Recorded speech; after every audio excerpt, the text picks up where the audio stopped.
Chapter 27. Maggie banged on the door to the garage.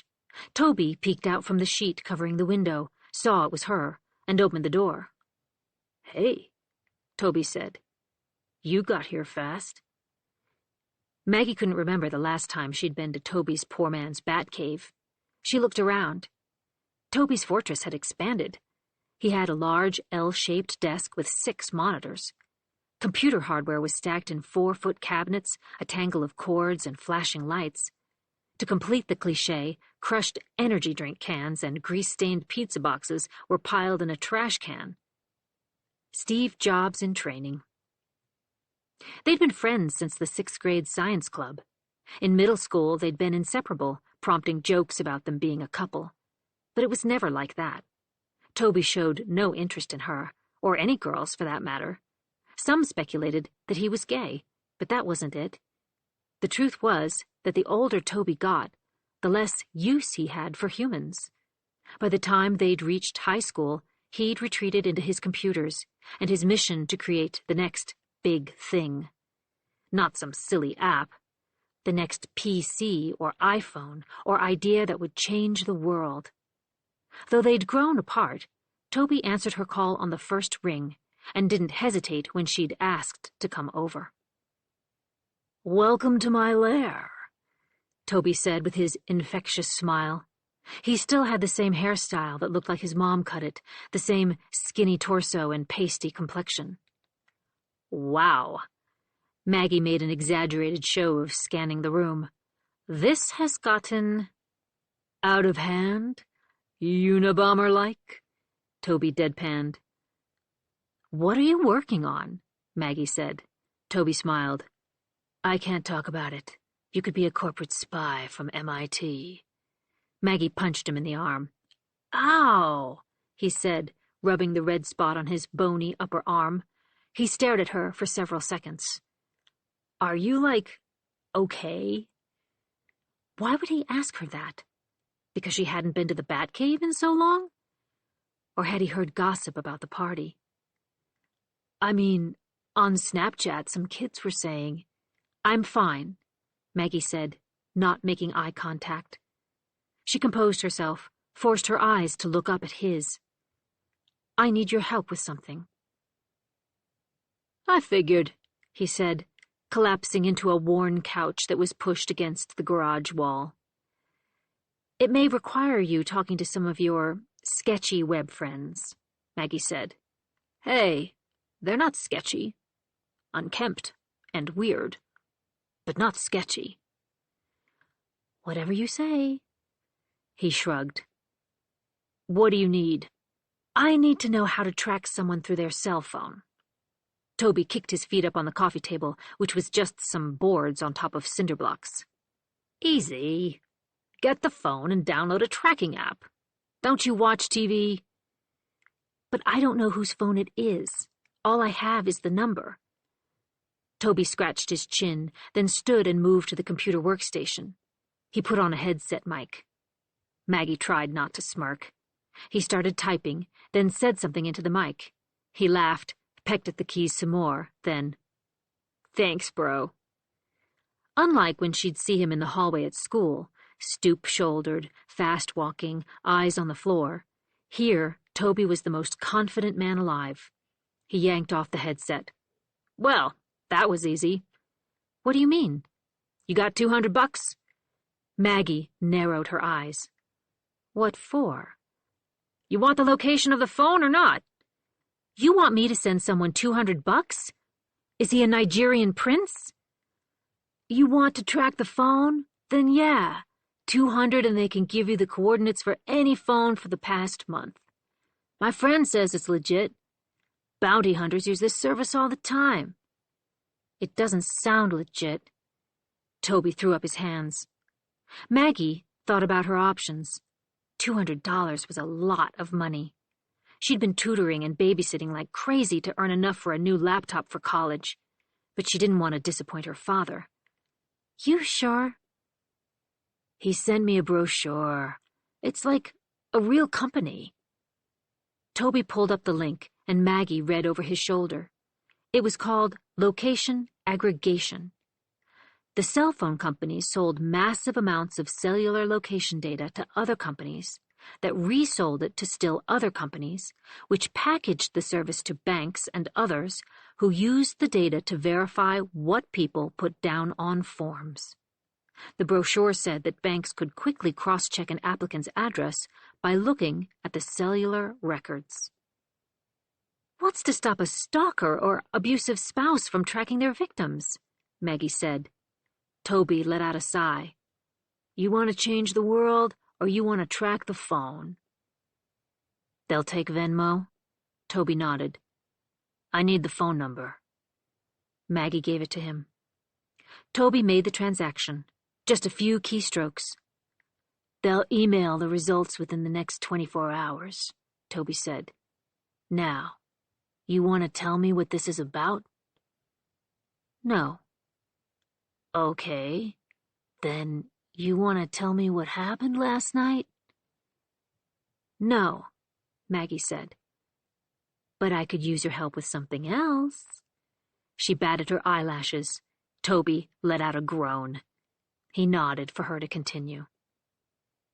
"Is it possible to call someone using FaceTime or Skype, but doctor it so it looks like someone else?" "You mean like I'd call you, but could make it look like I was a different person?" "Yeah." "I don't know. You're going to MIT, Toby said. "You tell me." Maggie swatted him. "Don't be a dick." Toby thought about it. "Sounds like a deepfake." Maggie shook her head. She'd heard of deepfakes, but didn't know much about them. "The Russians developed it to fuck around with our elections," Toby said, tapping on his keyboard, his eyes trained on the giant monitor in front of him. "It's software that can make images come to life. They use it to make politicians appear drunk or say or do things that make them look bad. They basically just put one person's face on another person's body and can make it look super realistic." Toby held up his iPhone and started videoing her. "I'll show you." Maggie suddenly felt self-conscious.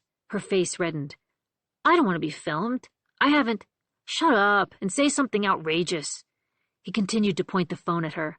"Say, Toby is a super sexy stud." "I'm not saying that." He looked at her over the phone. "All right. Just say anything." "Okay," Maggie said. "Eric Hutchinson is an asshole. A total asshole." Toby lowered the phone. He nodded as if he agreed with that. How much he knew from the online rumor mill was hard to tell, and he mercifully didn't probe. "There's open-source code these porn freaks developed based on the Russian technology," Toby said as he uploaded the video from his phone. Maggie made a face like he was messing with her. "Really? They developed it so they could put the faces of A-list actresses on existing porn clips. I can show you if... I'll take your word for it." He gave a suit-yourself shrug and turned back to the computer. "Okay," he said. "Now, who's your favorite actress? Or singer or whatever?" Maggie was at a loss for a few seconds. She wasn't a big pop culture person. "Try RBG," Maggie said. Toby frowned, shook his head. "How about someone who isn't, 70 years older than you? You said the software was good." Toby sighed, then pulled up images of Justice Ruth Bader Ginsburg. Maggie then saw the video clip he'd just recorded of her on the screen. No makeup, bags under her eyes, unbrushed hair. At the same time, she thought she looked more grown up, tougher. Her mind skipped to her kneeing Eric in the balls. She was a badass, she told herself, and that prick wasn't going to get the best of her. On another monitor, hundreds of RBG images flicked by. Toby said, "This is going to take about 20 minutes. I can make some pizza rolls if you want to hang." "I'd love some pizza rolls," Maggie said. She had a memory of the two of them in middle school, watching TV and eating a pile of the roof-of-the-mouth-burning snacks. Toby disappeared, then returned with a plate full of pizza rolls. While they ate, Toby told her his plans. He was taking a gap year to work on his secret project. His parents agreed on a 1-year plan. If he wasn't supporting himself by then, he was off to Cambridge. "Are you excited for MIT?" he asked. "Yeah, a little nervous leaving my dad behind." He started to say something, but stopped himself. "How's your brother's case going? Does all this," he pointed his chin to the computer monitor that was still flashing images of RBG at rapid speed, "have something to do with it?" Maggie was spared the explanation when Toby noticed that the program was complete. "Ready?" he asked. Maggie nodded. Toby wiped his hands on his pants and went back to the workstation. On the screen was a frozen image of Ruth Bader Ginsburg, but she was wearing Maggie's clothes. Toby clicked the mouse, and the video began. It was both amazing and troubling. The late RBG stood in Toby's garage and said, "Eric Hutchinson is an asshole. A total asshole." "How in the hell?" Maggie said, impressed. Toby beamed, proud of himself. "Give me an hour to adjust the lighting and minimize the blurriness around the head," he pointed at the screen, "and it would take an expert to tell it's a fake." Maggie shook her head. "Play it again." He did. This time Maggie studied it closely. RBG's mouth moved in sync to Maggie's words. Her head was proportional to Maggie's body. "You can do this for anyone if you have an image?" "Yep. Though the more images of the person, the better the quality. But these porn dudes spend a lot of time on this, so the tech is solid." Never underestimate the power of a creep with too much time on his hands. "You made a video. Could someone do this from a live call?" "Probably," Toby said. "But if the caller didn't talk much, they could also just make it look live and pump in a video feed." "Can you make me one more?" Maggie asked.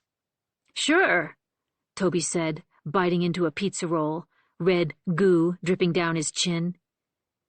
Maggie leaned over his shoulder and tapped on his computer, pulling up Netflix. "Whose image are you looking for?" Toby asked. Maggie didn't reply. She just clicked the mouse, fast-forwarding until she found what she needed. She paused on the image. Charlotte's pretty face looked back at the two of them. Maggie stood up tall, adjusted her hair. "I need you to film me again." Excerpt from A Violent Nature, Season 1, Episode 8, The Unknown Partygoer. Interior car, sunrise. Lieutenant Governor Noah Braun looks ahead at the sun, casting highlights on cornfields lining the 2-lane highway. Noah: "I've known Detective Ron Sampson for years. I don't believe he intended to coerce a false confession. The Adair force had never handled a homicide case, never had sophisticated interrogation training, and even good people, dedicated professionals in the system, make mistakes. It's one of the awful truths of our supposedly foolproof justice system. Innocent people aren't just locked up because of odious wrongdoing, but also because of devastating human error." Interviewer, offstage: "Interrogation experts we've talked to haven't been so charitable to Detective Sampson or his partner." Noah: "I understand. The interrogation is hard to watch.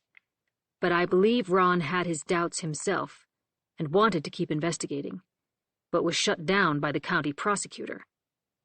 Interviewer, offstage: "You're no fan of Rusty Halford?" Noah: "Don't get me started." Interviewer, offstage: "Did Danny's case inspire all the work you've been doing for criminal justice reform?" Noah: "Absolutely. 15% of cases recorded in the National Registry of Exonerations included false confessions. Almost a third involve eyewitness identification, which we've learned is notoriously unreliable. Jailhouse informant testimony makes up another 15%. We're trying to fix that in Nebraska and nationwide. Interviewer, offstage. This sounds really personal to you. Noah. You're damn right. Forgive my language. I've known Danny's mother since high school, and I knew Charlotte. After my wife passed, I used to eat at the diner a few times a week where she worked. My son went to school with all these kids, and it offends me that the prosecutor had a report about an unknown man at the party that night and a separate report about eerily similar crimes in a neighboring state, and he doesn't give this stuff to the defense. That's not how a fair system operates. Interviewer, offstage. You believe the unknown partygoer and the smasher are the same person? Noah. To paraphrase my son, duh. Chapter 28. Olivia Pine. Before. Liv forced down another sip of the awful convenience store coffee as she parked at the lot next to the city center in Lincoln. She made her way up the steps to the state capitol building, through security, and to the elevators leading to the interior offices of the ornate structure. She recalled making this same journey 2 years ago, just after the documentary came out. Back then, she'd come to see if Noah could convince Governor Turner, a toad-faced sycophant who'd been in office for 3 decades, to support Danny's petition for a pardon. A long shot, yes, but Noah had played an important role in A Violent Nature, the crusading politician out for justice. His handsome face was interspersed throughout the 10 episodes. The documentarians were particularly fond of filming Noah driving from his home in Adair to the Capitol as he waxed poetic about criminal justice reform. His defense of Danny and condemnation of the system that convicted him were eloquent. It didn't hurt that Noah was from Adair. He'd been the mayor before his election to lieutenant governor. His son was a classmate of Danny's, but most of all, he had a very personal connection to that ugly night. Noah's son had thrown the house party where Charlotte was last seen alive. Most politicians would have tried to distance themselves from the case, but Noah owned it. Liv never knew if it was out of loyalty to her or guilt about the party where Danny had consumed so much alcohol that he couldn't remember anything about that night. The documentary made Noah an internet heartthrob, the dashing widower politician trying to free an innocent man. Women of a certain age made suggestive comments about him on Facebook. He'd participated in a speaking tour about the problem of wrongful convictions. He was even invited on Bill Maher and some of the political shows, a rarity for the lieutenant governor of a flyover state. Liv walked into Noah's office. The receptionist, a pretty woman in her 20s, greeted her with a plastic smile. "Hi," Liv said. "I'm Olivia Pine. I'm hoping to get a moment with Lieutenant Governor Braun." The young woman pecked at her computer, her eyes searching the monitor. She said, "I don't see an appointment." "I don't have one. We're old friends. I'm visiting from out of town. Can you tell him Liv is here?" The receptionist smiled, not as friendly as before.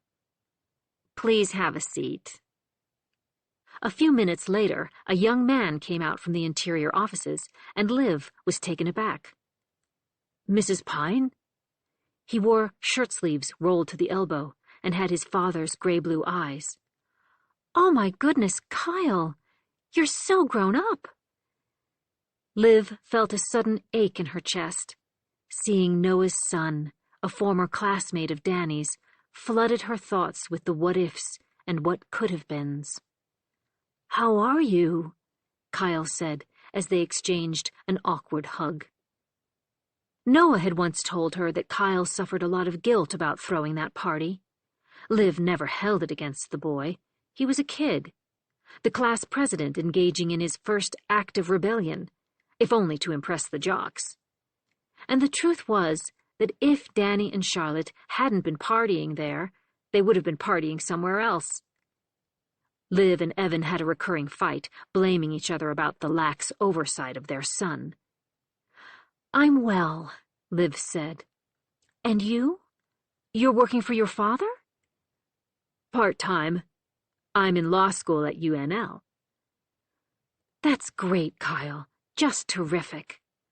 Liv felt the ache again. Kyle didn't ask why she was there, just led her through the door to the back of the suite and into his father's office. Noah came around from behind his desk. "What a surprise." "Not an unpleasant one, I hope." "Are you kidding me?" He gave her a hug. They both made a point of patting the other's back. "I see you've met the office whipping boy," Noah said. He put a hand on Kyle's shoulder. "I did. I thought I was looking at a photo of you from college." "But without the mullet," Kyle added with a small laugh. "Hey, that was totally the style. Tell him how cool I was, Livy." Hearing the old nickname threw her off balance. "He certainly thought he was cool," Liv said, giving Kyle a knowing smile. "I'll let you two catch up," Kyle said. "Great to see you, Kyle," Liv called after him. Noah directed her to the sitting area. She took a wing chair opposite him on the settee. The office was tastefully decorated, except for the vanity wall. Dozens of framed photos of Noah with politicians and famous people. Her eyes landed on one of him and George Clooney sitting at a long table, like it was a panel discussion, looking suitably serious. A violent nature hadn't thrust just Liv's family into the spotlight. "I hear you're getting a promotion," Liv said. He gave a knowing half-smile. "If I'd known you were coming to town," Noah said, "I would have taken you to lunch. Or, it was last minute," Liv said. "My dad." "Oh no, I hope he's okay." "He's fine. About to be evicted from his retirement home, but fine." "Oh, yeah?" "He's been giving the staff hell." Noah chuckled. "I'd expect nothing less from Charlie. He gave me my share of hell back in the day." Liv smiled. "I'm really glad you stopped by," Noah said. "I thought after last time." He trailed off. "I'm sorry about that. I was in a bad place." "No, I should apologize. How about we both just start again?" "I like that," Noah said. After a moment, he added, "I saw the Supreme Court denied the appeal." Liv nodded. "And you heard I may be appointed governor and want to see if I can help with the pardon process." "Oh, Noah, no," Liv said. "Well, strike that. Yes, of course I'd want help, but that's not why I came." "No?" "I came for a different favor." Noah smiled. His teeth seemed whiter, straighter than before. Porcelain veneers, she thought. Whatever it was, he had improved with age. Time unfairly favored those with the Y chromosome. "My sister and the director of the nursing home hatched something up. Thought the soon-to-be governor may be able to cut through some red tape on some of the company's licensing problems, and they'd be willing to look past some of my father's, behavior problems." "Ah, Dennis Chang put you up to this." "I normally wouldn't ask, but they're going to kick my dad out. We don't have any other options, and—" "Okay," he said. "Done." Liv didn't understand. "What do you mean? You think you can help?" "No, I mean it's done," Noah said. "After he struck out with Turner, Chang has been on me for months about the licensing issues. They want to open more facilities, and they've been in limbo." "So, really? That's it?" "Really. Go back. Tell him he'll get good news by the end of next week, but only if he guarantees your father has life tenure." "But what if— Are you sure this is legal? I don't want to get you into any trouble." "Trust me. Just tell him life tenure for your dad and he'll get good news by the end of next week. If he says no, you'll have to figure it out, since he's getting the good news either way. The license thing was cleared 2 days ago." He flashed a smile. "This is amazing. You don't know what a relief. I can't thank you enough for letting me know." "Yes, you can." Liv gave him a look. "I'm meeting Kyle and his partner at Vincenzo's tomorrow night for dinner. Join us," he said. "I don't know," she said. "I've got Tommy with me, and I haven't spent any time with Cindy, and we leave on Sunday, and—" "Bring them," he said. "I'll need to talk to Cindy." "Tell you what, Livy," Noah said, walking to his desk. He picked up a pen and wrote something on a piece of paper. "Here's my cell number. Talk to Cindy, and if you can make it, just let me know. I'd love to catch up." "I have your number," Liv said. "I had to change it after the documentary came out," he said. "Your adoring fans," Liv replied. "They're not all fans," he said. Liv examined the paper. It was his official stationery, thick stock with Noah's name and the state seal at the top. It hadn't changed in 7 years. Not since that morning he'd left her the note on the hotel room pillow, saying that he had to get home early to deal with the fallout from his son's house party, the one that eventually sent her son to prison.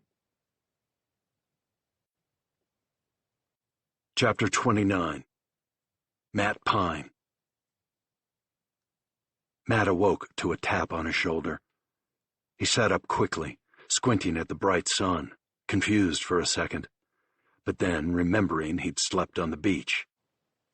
Before him was a young Mexican man wearing a white polo shirt and tan shorts. Other similarly dressed men were setting up umbrellas, unfolding chairs, and raking the sand. Matt looked toward the ocean. It was early, and only a few people were on the beach. A couple with 2 young kids walked the shore, searching for shells, running from the waves. "I'm sorry, sir, but this area is for guests only," the man said. "I am a guest." Matt stood, brushed himself off, and walked toward the footpath that led to the hotel, hoping the guy wouldn't call his bluff. He continued through the back door of the lobby, his damp sneakers squeaking as he made his way to the entrance of the facility. Out front, a bellhop hailed him a cab to the police station. It took 15 minutes to reach the station house. Matt took a deep breath before walking through the front door, which was propped open with a brick. The lobby was a sweat lodge. He didn't remember it being so hot yesterday.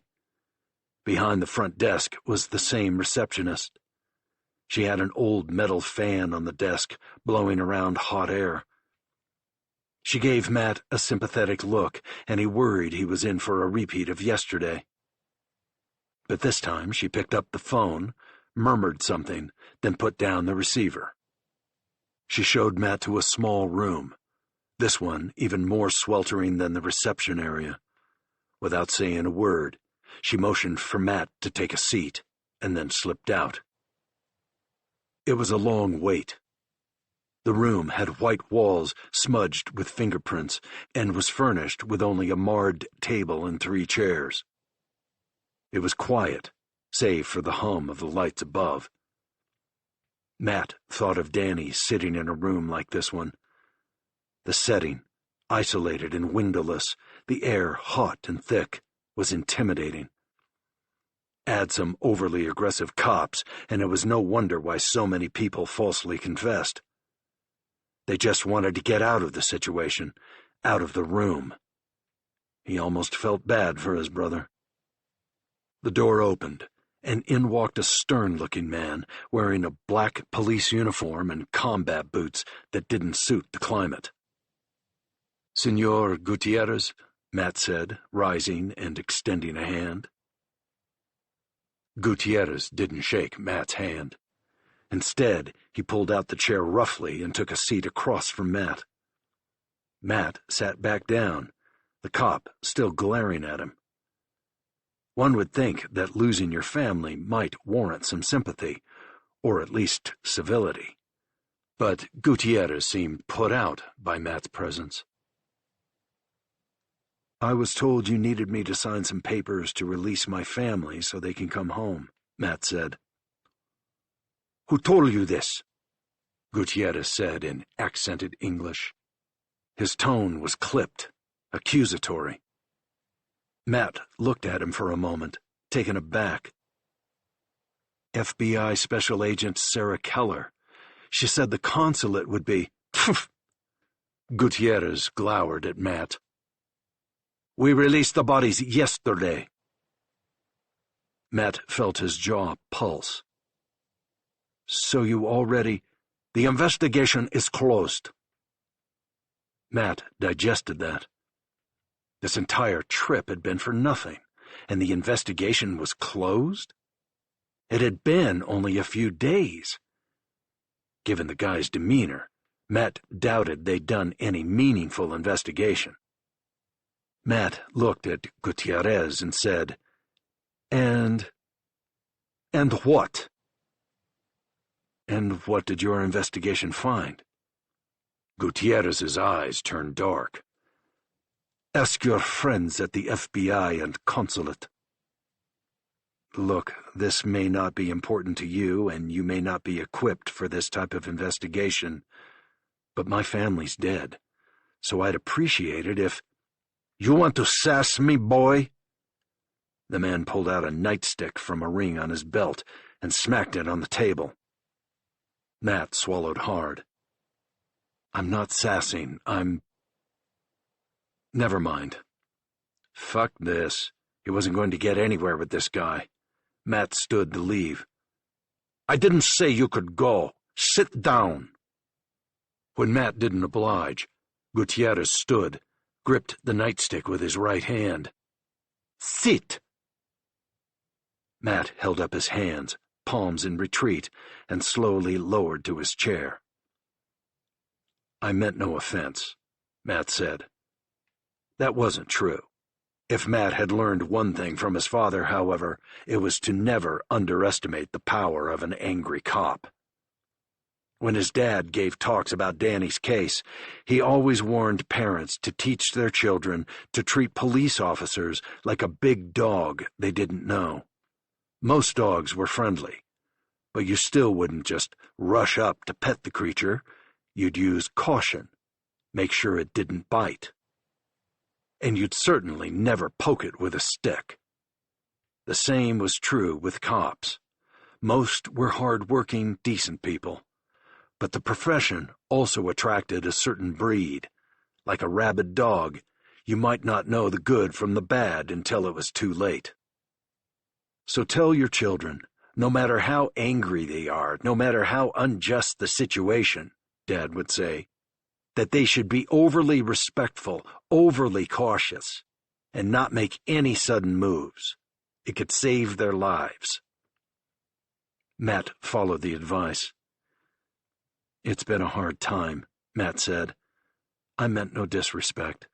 I've been up all night." "I know. Fraternizing with prostitutes."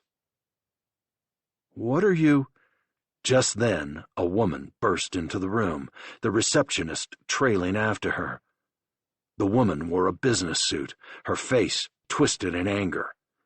In Spanish, she started castigating Gutierrez. Gutierrez said something in an equally harsh tone. Matt's eyes went from one of them to the other, a tennis match of insults he couldn't understand. The woman finally pointed a stern finger at Gutierrez. She said something as if it were a dire warning. To Matt's surprise, Gutierrez, so amped up just moments ago, retreated. The woman looked at Matt now. "Let's go, Mr. Pine." Gutierrez didn't try to stop them. Outside, the woman handed Matt a business card.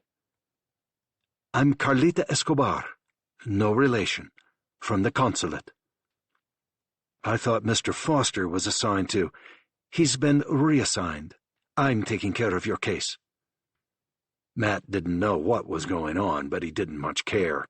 He just wanted to get the fuck out of there. "The officers said my parents were released last night." "That's right. Senior State Department officials insisted, and I had to go over Gutierrez's head. You have some important friends, Mr. Pine." Matt didn't know what she meant by that, but again, he didn't really care. The last 24 hours had been what his friend Ganesh would call a dog's breakfast. "Where did they send my family?"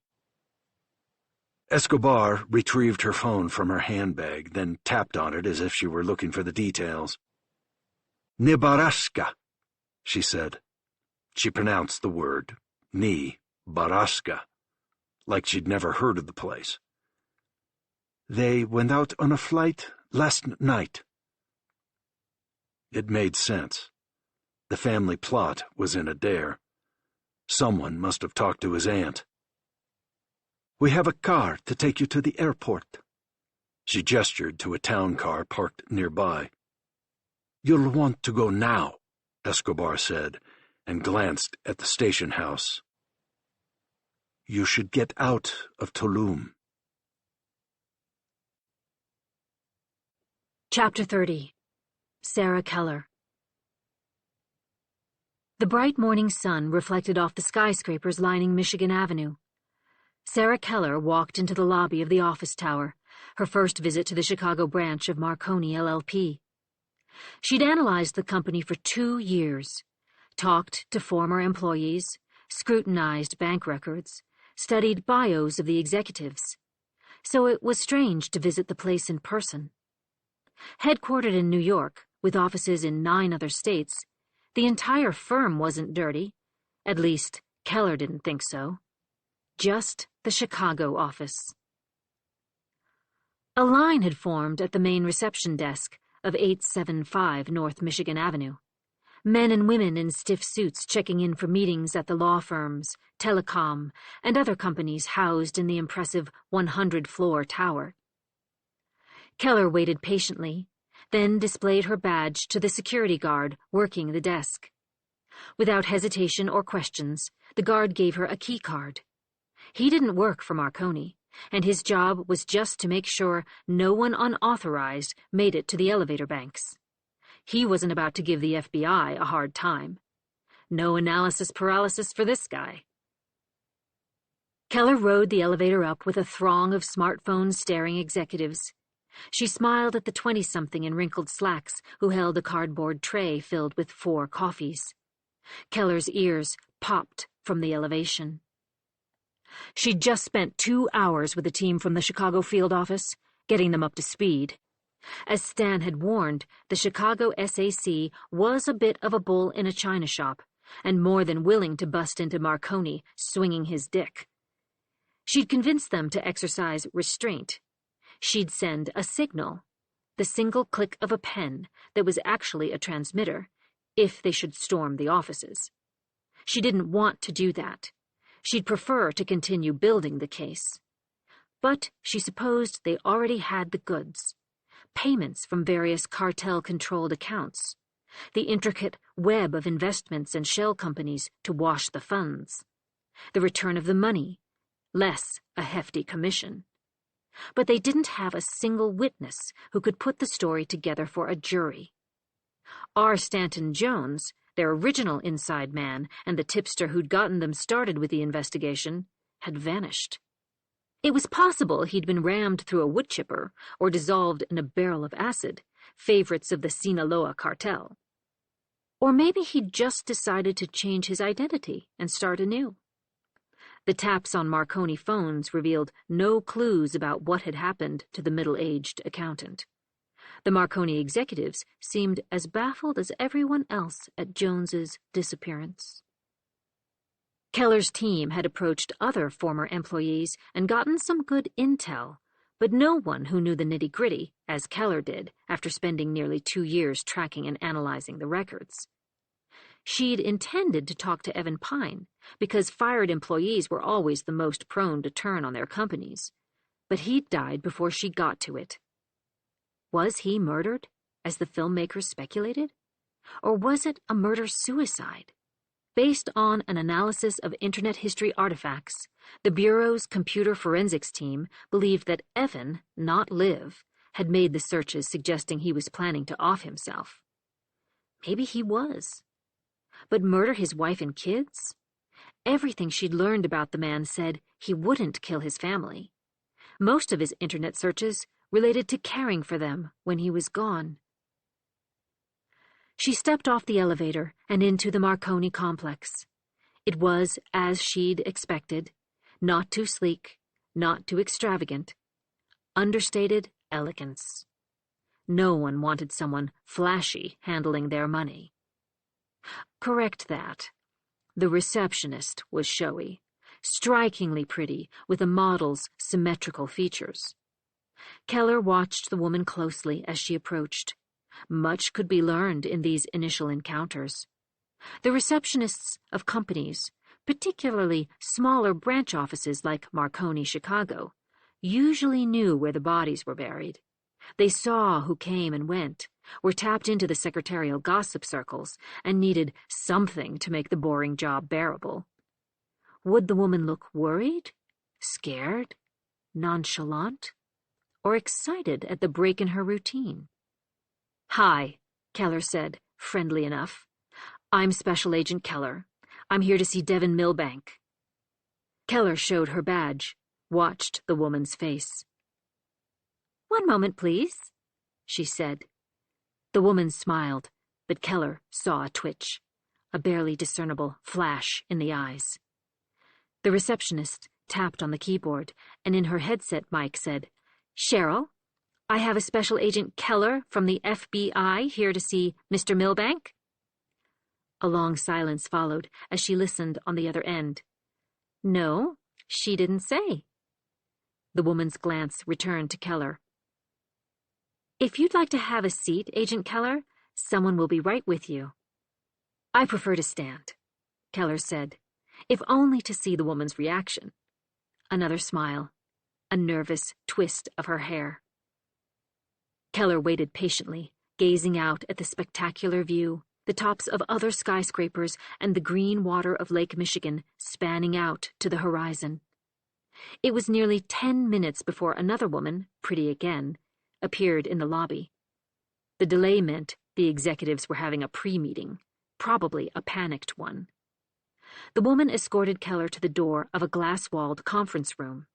The glass was frosted, so Keller couldn't see inside. The woman held the door open. 2 men stood when Keller entered. The first man was taller than she'd expected. She'd seen him only in photos and media appearances. The head of Marconi, Chicago, Devin Milbank. If the office was dirty, and it was, so was he. "Special Agent Keller," he said in his deep baritone. He shook her hand, a tight squeeze with lots of eye contact. He motioned to the other man, who was almost a foot shorter than Milbank, rotund, in a pinstripe suit. "This is Mel Bradford, our general counsel." The man stuck out his sausage-finger hands and gave Keller a vice of a shake. "Are we waiting on anyone else?" Milbank said. "Just me," Keller said. He nodded as if he were impressed by that, or maybe relieved. The meeting couldn't be anything serious if they'd sent a woman all by her lonesome. They sat near the end of the long, glossy table. Milbank began. "It's not every day we get a visit from the FBI. How can we help you, Agent Keller?" "I'm here about Evan Pine." The lawyer next to Milbank seemed to relax immediately. He sat more naturally, less stiff in the leather chair. Milbank said, "We couldn't believe it. What a tragedy." Keller nodded. "It looks like an accident," she said, "but when an American dies abroad under unusual circumstances, we need to look into it." "I get it," Milbank said. "We've received several calls from reporters. After that TV show, Evan was something of a celebrity." "How long did Mr. Pine work here?" Keller already knew this, but needed to begin somewhere, get him talking. In this office? About 7 years. Before that, he was with the Omaha branch for nearly 20 years. The firm let him transfer because of that business with his son. The family needed a fresh start. He didn't mention firing Pine. Could you tell me who Mr. Pine's closest friends were in the office? Milbank let out a breath. Evan wasn't really close with anyone here. That was sort of the problem. What do you mean? Evan never really engaged with the office. He was always distracted, preoccupied. The first couple of years, we just thought it was the transition. But it didn't change. Until the documentary aired, we didn't understand the extent of his struggles. But you kept him on for several years. Keller said this as an observation, not a question. He had a major account, Milbank explained. Adair Irrigation was pretty loyal to him. Stuck by him for nearly all of that time. Even after the Netflix show. An executive there apparently was an old friend of Evan's father-in-law. I gather something changed? I mean, I understand you let him go recently. Milbank shifted in his chair. Evan's contact at Adair retired, and the new person shuffled the deck chairs and a different team took over finance. Evan had delegated nearly all the day-to-day work to others at our firm, and when the new Adair team came in... Did the documentary have anything to do with it? Keller asked. She didn't have to say why. Evan Pine came off like a man obsessed, a little unhinged even, not someone you'd want handling your finances. It didn't help, Milbank said. Keller considered Milbank. His gray suit complemented his thick gray hair. He wasn't trying to rush her, wasn't impolite or arrogant. But Milbank was still on edge. She could sense it. When was the last time you spoke to Evan? Milbank thought about this. It's been probably a year. Keller gave an expression of surprise. His direct supervisor told him he was being let go. Milbank said, anticipating the question. How gracious. After more than 2 decades with the company. Keller felt a surge of anger. Evan had a family, 4 kids, and they'd unceremoniously shown him the door. Keller examined her notes.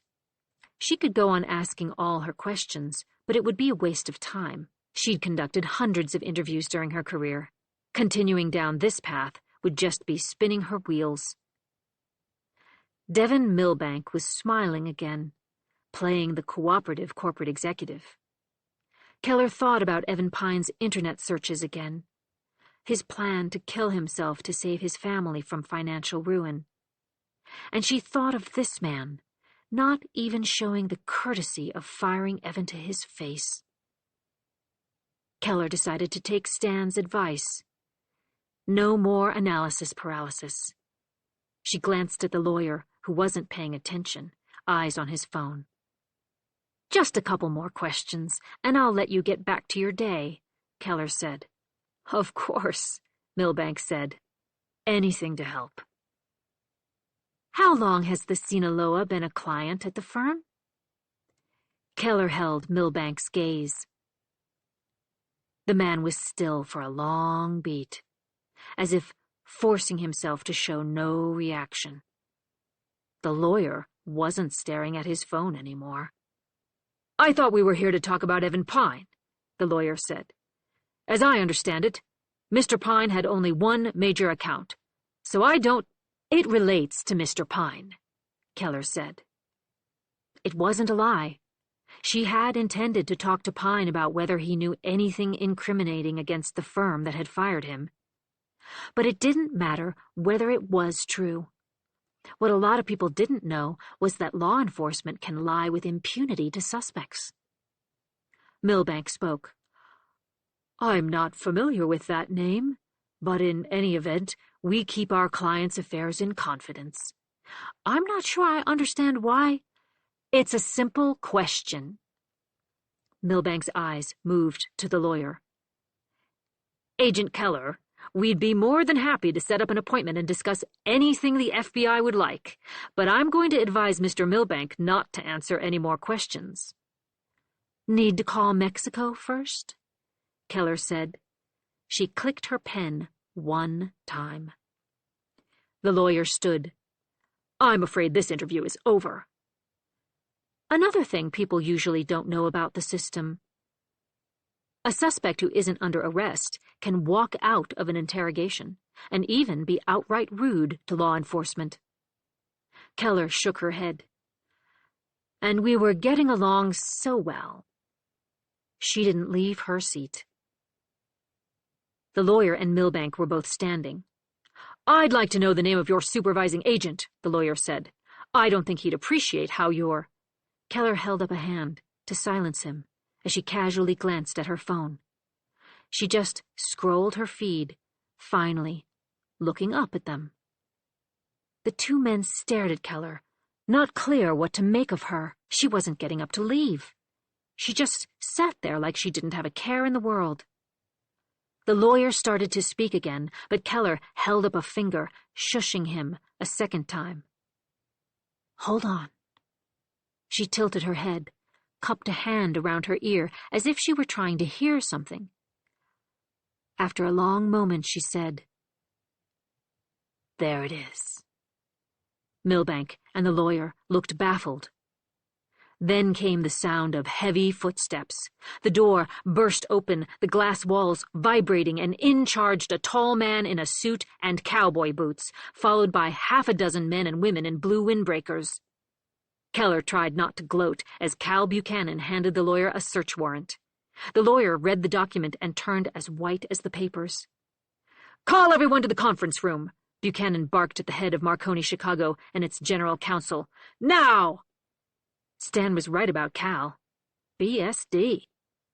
Standing at last, Keller held out her hand, gesturing to Milbank. "Please give me your phone." The lawyer moved his heavy-set frame between Keller and Milbank, his face red with anger. "Please step aside," Keller said calmly. The lawyer held his ground. "Have it your way," Keller said. She whirled the lawyer around and cuffed him. She'd likely hear about this later. Pinstriped lawyers didn't take kindly to being physically restrained. Out of the corner of her eye, she caught an admiring look from Cal Buchanan.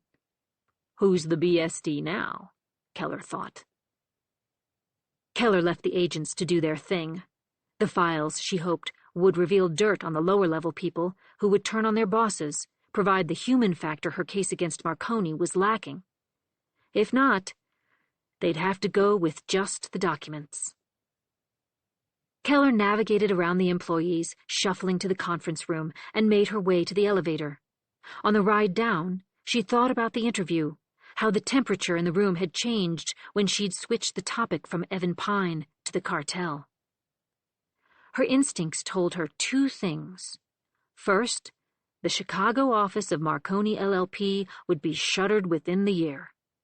Second, the firm had nothing to do with the death of the Pines. Chapter 31. Olivia Pine. Before. Liv drove home from Lincoln feeling excited, giddy almost. Her father would be allowed to stay in the nursing home. She'd come to Adair to solve a problem, and she did it. She couldn't remember the last time that had happened. She felt a sense of accomplishment. She called Cindy to give her the news and check in on Tommy, and even her morose sister sounded impressed. Liv's thoughts meandered as she cruised the interstate. She opened both front windows and flashed to an image of herself as a teenager, driving too fast in her father's station wagon, the wind blasting through the cabin, her hair dancing in the tornado. She didn't crank up the music. That was Evan and Danny's thing. Instead, she listened to the howl of the wind. She thought about Noah. As a boy, his master plan had been to move up the ranks in local politics, become governor, then make a run for the big leagues, the Senate, or even President of the United States. He looked the part. More handsome now than when he was younger, with the perfectly symmetrical face and Clark Kent curl in his hair. The slow movements and gait of confidence, as if he'd grown into the part. He'd become mayor of Adair in his early 30s, and everyone thought he'd be on the national political scene by now. But life got in the way. Having a child, his wife's cancer. But he'd scrapped his way through Farm Belt politics to become the number 2 man in the state. And now, he'd be governor. The elevation had personal significance for Liv, not the nostalgia of seeing her old boyfriend achieving his dreams, but the fact that Noah would lead the pardon board. In Nebraska, the governor didn't have the unilateral power to pardon. There was a pardon board made up of the governor, the attorney general, and the secretary of state. Governor Turner had shut down any prospect of a pardon, but Noah could make it happen. He just needed the courage to do so. Would he have it? Liv felt a pang of doubt. Noah was a born politician. He'd test the winds, see what the polling said about it. Would voters expect him to use his newfound power to correct the injustice he'd rallied against on screen? One would hope. All she could do was try. If Noah convinced the board to pardon Danny, maybe, just maybe, life could go back to something resembling the days from before. It wasn't perfect back then, of course, and even before Danny's arrest, she and Evan had grown apart. She'd betrayed her husband and her children. Guilt engulfed her, but she decided to shake it off. Not today. She took the ramp into Adair and cruised through town until she hit the familiar country road that led to her childhood home. Her mind went again to herself as a teenager. The curve leading to the property was coming up, and she planned to accelerate right at the arc, as she had done since she was 16, when she'd come home with a shiny laminated driver's license. Before she reached it, she tried Evan's cell again. She was excited to tell him the news, but it went straight to voicemail. She listened to his recorded greeting amid the sound of the wind. Evan hadn't changed his voice message in years. He sounded upbeat, friendly, like the man she'd fallen in love with. After the beep, she said, "Hey, it's me. Give me a call when you get time. I have news." She paused. "Good news." Good news. It had been so long since she'd had any of that. She pushed down on the accelerator, and the rental car picked up speed. The wind blew more fiercely as she hit the famous curve, her hair lashing around the car. That was when she saw the red cherries in her rearview mirror. Chapter 32. "Seriously?" Liv said aloud as she pulled the car to the shoulder. There wasn't another vehicle on the road, probably not one for miles, yet the small-town cop had pulled her over for going a little above the speed limit. What was the cop even doing here? In her entire childhood, Liv couldn't recall a police car ever patrolling the desolate winding road. She started digging through the glove box, looking for the rental car's registration papers, when there was a loud tap on the glass. Lifting her gaze, she was blinded by a flashlight beam directly in her face. It made no sense. It wasn't even dark outside. The ray finally swung away, and all she saw for a moment was the afterglow. Finally, her vision cleared enough to make out the officer's face. Liv's blood went cold. It was her. There was no mistaking it. She still had the same frizzy 80s hair with the bangs, the same tomboy demeanor. One of the stars of Danny's interrogation video, Officer Wendy White. "You know why I pulled you over?" the officer asked. Liv took a deep breath. She needed to hold her anger. She'd heard enough of her husband's talks to know that little good came from lipping off to a cop. But with this woman, this foul creature, Liv wasn't so sure she could bite her tongue. "I have no idea." "Speeding." "Well, I'm glad the deer and squirrels are safe now." Officer White's expression turned dark. "Step out of the car, ma'am." "Pardon?" "I said step out of the vehicle." "I don't understand. I'm not gonna ask again, ma'am. Liv let out a loud, exasperated breath and slowly climbed out of the car. This is harassment, she said. The officer, she was a good 6 inches shorter than Liv, made a sour face. Harassment? You don't have a clue what real harassment is. Something about the way the officer said it sent another jolt through Liv. She looked around. Just the winding road and grassland. Look, Liv said, her tone conciliatory. We got off on the wrong— Shut up, the cop said. Turn around and put your hands on the vehicle. You can't be serious. You're not actually going to— Liv's breath was taken from her as the officer spun her around and shoved her against the hood. Hands on the car! Liv complied. The officer's hands ran up and down her body, roughly frisking her. Hands behind your back. She wasn't really going to handcuff her. Liv was breathing heavily, thoughts reeling. She put her hands behind her back and flinched when the hard metal hit her wrists. Ow!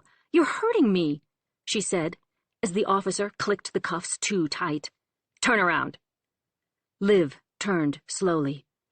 The two women's eyes met. Was she really going to arrest Liv? She couldn't possibly. It would be all over the news. Cop who coerced wrongful confession from Danny Pine arrests mother without cause. Liv felt acid rise from her stomach. It wasn't happenstance that the officer was on this road. She must have heard Liv was in town. Lying in wait. If that was the case, maybe she had no intention of arresting Liv. She felt a trickle of sweat roll down her side. Then, a sign of hope. Up the road, an old Humvee, one of those weird military trucks, headed toward them. Liv recognized it. Her father's friend and neighbor, Glenn Elmore. A quirky vehicle for a quirky man. Liv's dad was always a sucker for people who bucked convention. The cop looked over her shoulder at the Humvee, which was taking the curve fast. Something about that section of asphalt inspired a heavy foot. Turning back to Liv, the cop said, When an officer asks you to do something, you best do it. She had deep wrinkles around her mouth and lining her forehead, too many for a woman her age. That hasn't worked out so well for my family. Liv felt anger in her chest. She shouldn't have said it, but Glenn's truck was getting close. He'd surely recognize Liv, stopped to see what was going on. Officer White stepped into Liv's personal space. She smelled of cigarettes and sour coffee. At least you still have a family. Sampson's wife and kids aren't so lucky. Sampson. This wasn't just about how the documentary had skewered White's reputation. It was about the death, the suicide, of her partner, Ron Sampson. The news speculated that it was the pressure from being villainized in the documentary, the calls and threats to the station house, the public shaming. Mercifully, Glenn's Humvee pulled behind Liv's rental. Get back in your vehicle, White called to Glenn as he climbed out of the tank-like cabin. Olivia, I heard you were in town. It's good to see you, dear, Glenn said, ignoring White. How's your dad? Liv smiled. He's okay, getting himself into some trouble at the home. Glenn smiled back. As I'd expect. I need to get over to see him. It's been too long. He turned to the cop. Wendy White, what in the Sam Hill are you doing?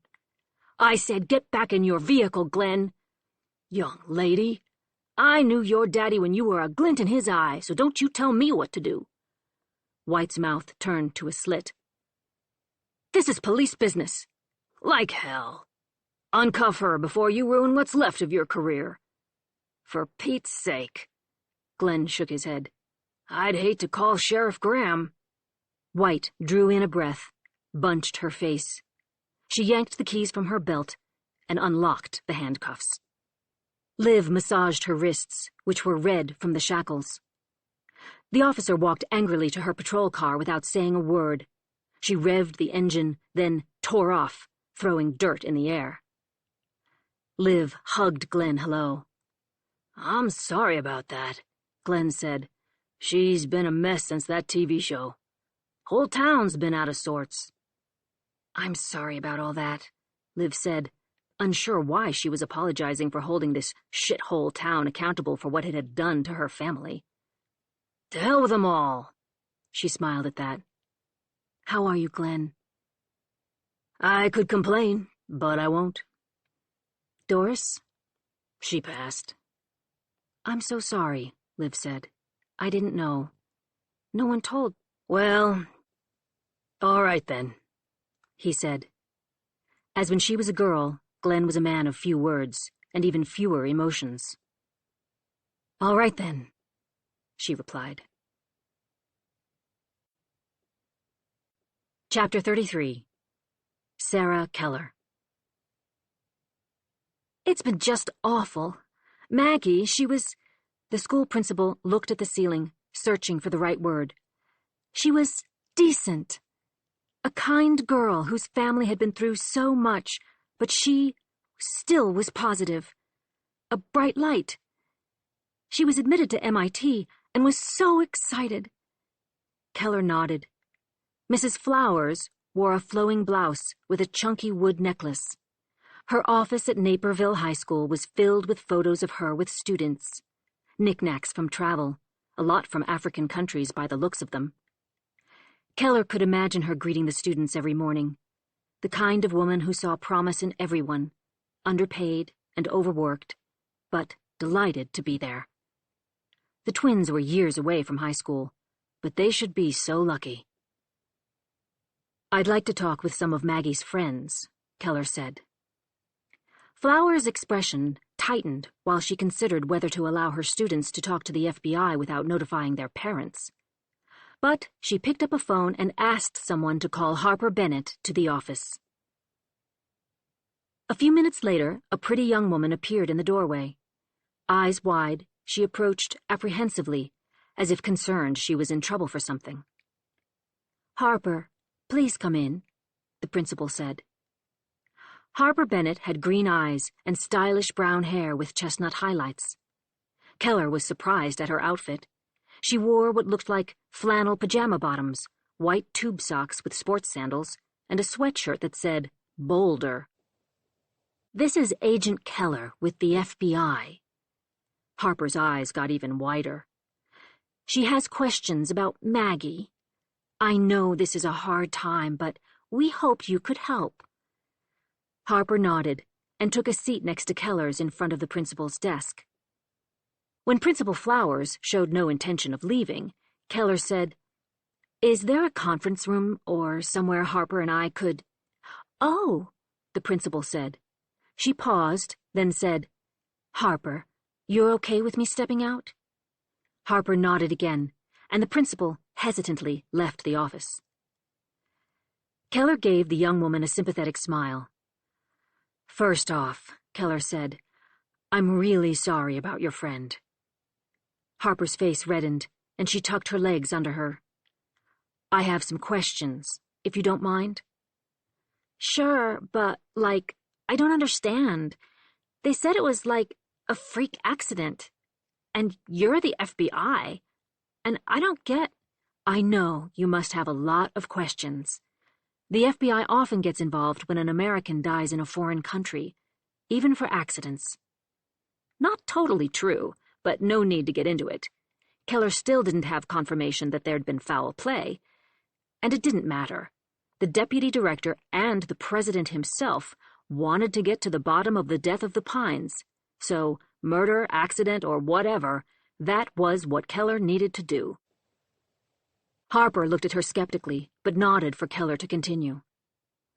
You and Maggie were close friends? Best friends, Harper corrected, swallowing hard, since she moved here in 6th grade. When's the last time you saw her? In person? Or online, or... Let's start with in person, Keller said. The kids were different now. When Keller was a girl, it was the landline telephone, meeting at the mall or roller rink. Now they stayed connected through tiny screens. Harper looked at the floor. We went to a party a couple days before she went on her trip. Was this a birthday party or a school party? Or a party party? Party, Harper said. A kid from school. His parents were out of town. Keller's smile said, No big deal. I was a teenager once. How was Maggie? I mean, did she seem like herself? She didn't want to go. Harper's voice broke, and tears spilled from her eyes. I made her, and then she was, nearly assaulted, and it's all my fault, and, the last time she saw me, she was upset, and I should have— It's okay, Keller broke in, reaching for Harper's hand. The girl was gulping for air, her face blotchy. It's all right, Keller continued. You did nothing wrong. She moved closer, giving Harper time to collect herself. Harper dragged the sleeve of her sweatshirt across her face, wiping the tears. I know it's hard, Keller said finally, but can you tell me what happened the night of the party? Just tell it from the beginning. Leave nothing out. And Harper told her that Maggie's mom was out of town, that she'd lied to her dad, who had a thing against parties, that Maggie was going there to see a boy, that she and the boy slipped away, and Maggie ran out of the party crying and upset, that Harper and a friend drove Maggie home. And then came the cyberbullying. That explained the messages. Did you see her after that night? Harper shook her head. She shut down the sites about her brother and said she needed a break from social media, from her phone. Was that unusual? She wasn't a big phone person, but she lived for the sites about her brother. You saw the show, right? Keller nodded. Her chest tightened with the idea of the girl from the documentary, the pugnacious investigator helping her father, escaping the party after God knows what happened with the boy. When you saw the messages and that she'd shut down the sites, did you reach out to her? Of course. She was my best friend. And there was no fucking way I was going to let those fucking— Harper stopped herself. Sorry. It's okay. I told her I was there for her. And what did Maggie say? She said they were going to Mexico for spring break, that she was okay and just needed to get away. Did you know her family was planning to go on a trip? Not until after the party. She said her dad decided at the last minute. Did she text you from Mexico? Harper shook her head. Keller decided that Harper had calmed down enough to return to questions about the party. Did you tell anyone, your parents or a teacher or anyone, about what had happened at the party? She didn't want her dad to know. She said he didn't— She made me promise. Who's the boy? Keller asked. She wanted to shake the name out of Harper, but she needed to be patient. Eric Hutchinson, Harper said. He's telling people he didn't do anything, that she just freaked out and kicked him in the balls for no reason, but that's not Mags. All the kids knew something had happened, but not one had talked to an adult. Anything else you can remember about the party? Or anything unusual about Maggie before she left for Mexico? Harper chewed on her lower lip. There is one thing. What's that? After we heard about the accident, Toby Lee came to find me. He said Mags had asked him for help before she left for Mexico. Toby's a classmate? Yeah. He said she was trying to track down someone's phone. Toby's a computer guy. Tracking a phone? That was unusual. Did he help her? I think so. He can give you the details, but he thought it was weird. Keller wanted to shout, So why didn't either of you tell anyone? But such was the teenage brain. Keller thanked Harper for her help, asked her not to tell anyone what they'd discussed, and sent her back to class. Alone for a moment, Keller felt her jaw clench as she realized that one of the last experiences a 17-year-old girl had on this planet was an upsetting incident with a boy. Harper said his name was Eric Hutchinson. Keller checked her watch. She needed to talk to Toby Lee about this phone tracking business, but there was no way she was going to let what happened at that party die with Maggie Pine. The principal returned to the office. "I'd like to speak with Toby Lee," Keller said. "But first, bring me Eric Hutchinson." Chapter 34. Eric sat up straight, arms folded, a scowl on his handsome face. He wore a shirt that had a picture of crossing lacrosse sticks and read East Coast Dies. His father, a ruddy-faced man with the build of a former athlete, sat next to him in a similar pose, chewing gum and glowering at Keller. When Eric had been called down to the office, he'd refused to speak to Keller without his father there. A wise move, all things considered. It was always the affluent, the well-educated, who lawyered up, or in this case, parented up.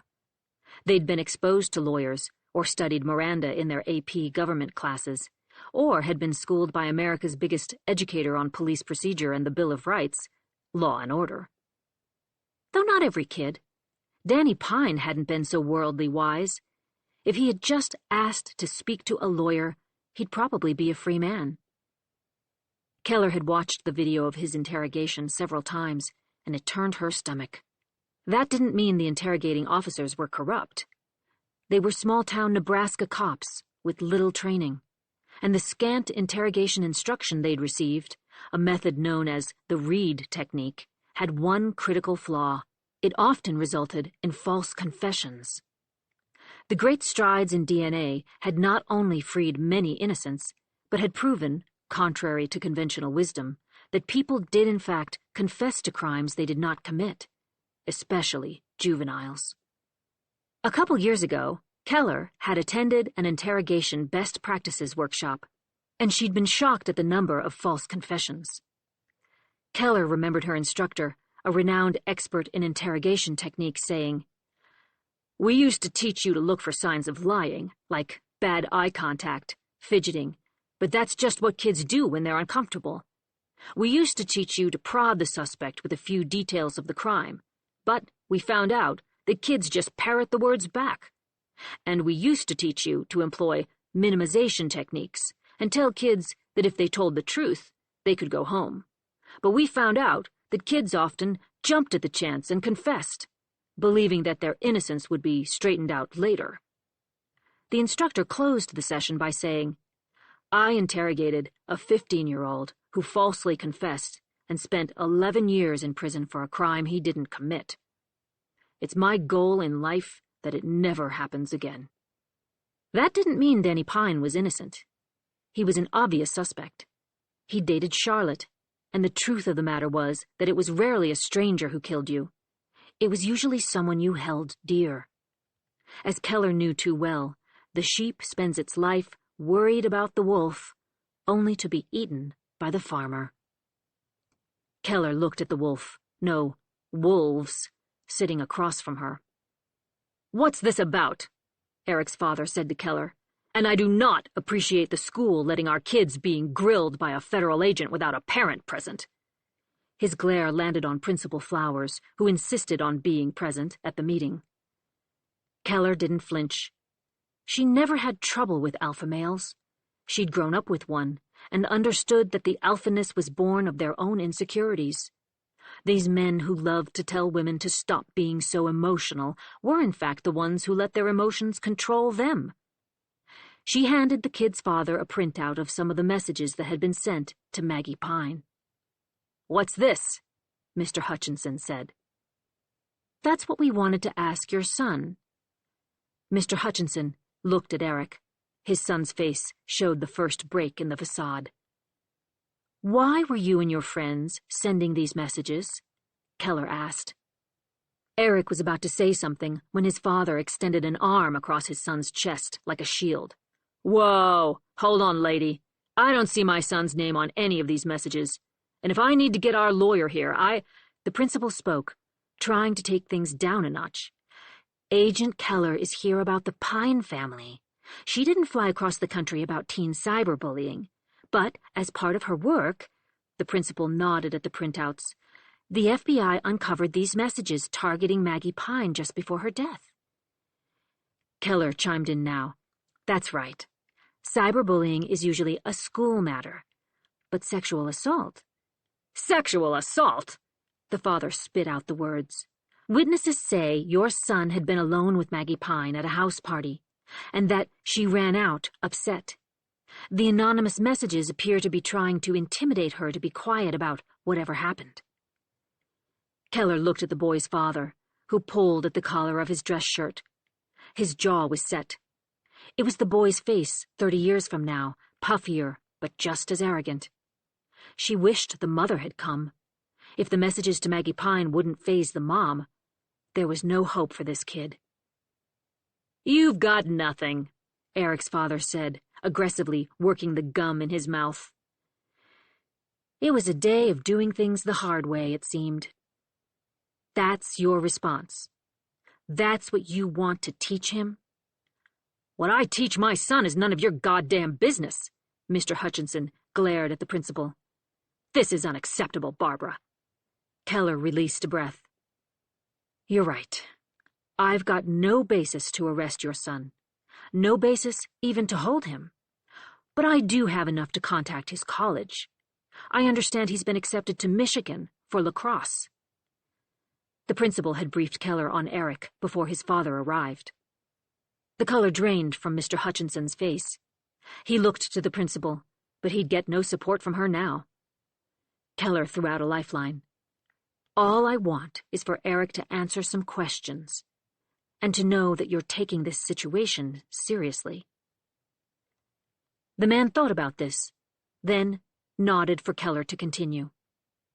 Keller looked at Eric. Did Maggie say anything to you about her trip, or anything that stands out in your mind? Eric shook his head. I didn't know her that well. I'd see her in the center. The center? The tutoring center after school. I'd flirt with her, and stuff like that. So, before spring break, you saw her? Yeah. I went to the center. I asked her to go to the party and stuff like that. I didn't do anything, and Keller put up her hand. She feared losing her temper if she let him lie. I saw her at the center before break. She was, talking about her brother's case. Anything in particular? She showed me a video someone had sent her. A tip and stuff like that. Keller nodded. If he said, and stuff like that, one more time, she might have to arrest him. What did she say? Keller had watched the video several times, but nothing had caught her eye. She made a mental note to watch it again, and to check on the status of the computer team's enhancement of the footage. Eric said, Maggie was excited.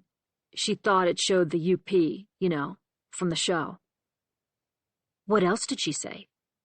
That was it. I asked her to go to the party. I didn't talk to her again until then. That's it? He nodded. And what happened at the party? The boy's father tensed. Nothing, Eric said. She said she wanted to talk alone, and I figured, so we were just kissing and stuff, and then she just got freaked out, kneed me, then took off. I didn't do anything, I swear. I told some people, and they said she was saying I tried to force her, which isn't true. If they sent her messages telling her not to lie, it wasn't my fault. I didn't tell them to. It was a convincing performance. Untrue, but convincing. Young man, Keller said, do you know how easy it will be for the FBI to trace who sent the anonymous messages to Maggie Pine? And if just one of those messages was from you, or if any of the kids who sent them say you asked them to do it, then you've just lied to me. Do you know the penalty for lying to a federal agent? The boy swallowed. 5 years in federal prison. The boy's father spoke up. But you said, she held up her hand to silence him. The statute of limitation is 5 years. Keller took in their pathetic expressions. My office has a good relationship with the University of Michigan's police force. If they get a report, so much as a rumor, that you've been anything but a perfect gentleman, I'm going to pay you a visit, and you will find out the consequences of lying to me today." The boy started to speak. "Don't," she said. "If I get wind that you were even rude to a girl—" "Do you understand?" The boy nodded. She looked at the father. "He dodged a bullet today. That happens once." "Understood," the father said, looking like a beaten man. "A perfect gentleman," Keller said sternly. "A perfect gentleman," the father repeated. It wasn't justice for Maggie Pine, but maybe it would save the next girl. With no witnesses and a dead victim, Keller decided it would have to do.